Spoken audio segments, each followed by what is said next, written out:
Hello friends, welcome to my channel. आज हम पढ़ेंगे cell. Cell is derived from the Latin word which means small room and it is the structural and the functional unit of all living organisms.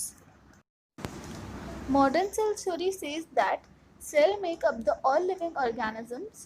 All cells arise from the pre-existing cells and chemical reactions include anabolism and catabolism. We can divide cells into two types, prokaryotic cells and eukaryotic cells. Prokaryotic cells are those which lack nucleus and membrane-bound structures, example, bacteria, and eukaryotic have well-defined nucleus and membrane-bound organelles, example, fungi, plants, and animals. Now prokaryotic cells, we have seen that it lacks membrane-bound nucleus, it has circular DNA, no histone proteins, it has cell wall presence. Presence of cell wall is seen and it also has the presence of ribosomes.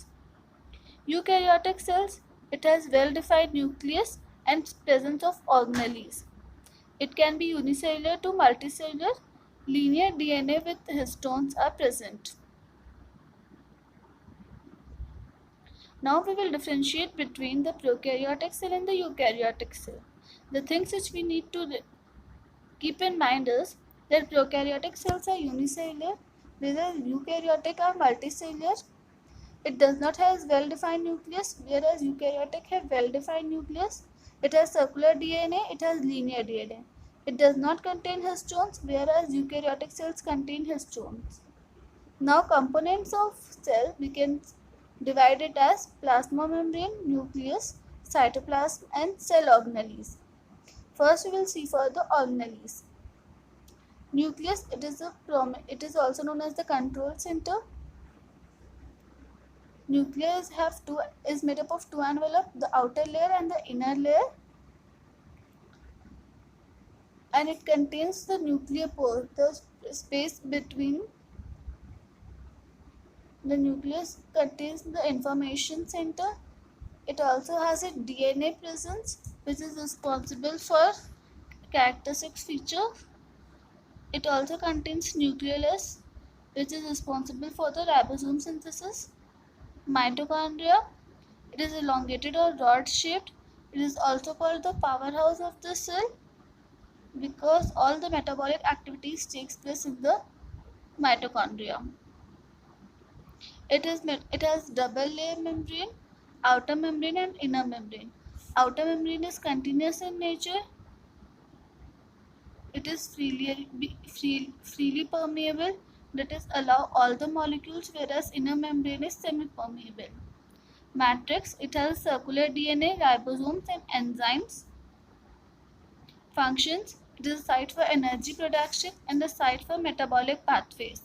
For example, TCA cycle and urea cycle. See, this is the diagram. Outer mitochondrial membrane, inner mitochondrial membrane, the matrix, that is the fluid part. Folds are known as cristae and it also contains the ribosomes and the enzymes. Now ribosomes. These are the site for protein synthesis. We can divide ribosomes as prokaryotes and eukaryotes. In prokaryotes we see 70s ribosomes, whereas in eukaryotes we see 80s ribosomes.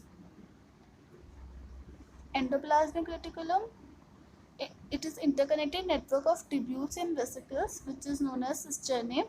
It extends from the nuclear membrane to the plasma membrane. Two types of endoplasmic reticulum we see, that is smooth and rough. Smooth will have no ribosomes in it, whereas in rough endoplasmic reticulum we will have ribosomes in it. Now functions of rough endoplasmic reticulum is the protein synthesis, whereas smooth endoplasmic reticulum is responsible for phospholipid, cholesterol and steroid hormone synthesis. Smooth endoplasmic reticulum is a site for glycogen metabolism also.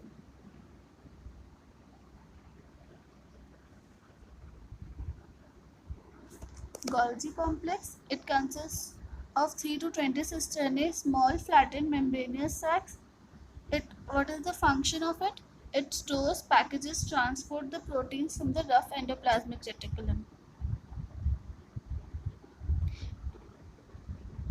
Now, cytoplasm. It is a fluid content of the cell and it is a site for many metabolic pathways like glycolysis, protein synthesis, fatty acid synthesis, and purine synthesis. Plasma membrane. It is a selectively permeable membrane, means it allows only limited substance to pass through it. It is made up of three molecules: lipid, proteins, and carbohydrate. Thanks for watching.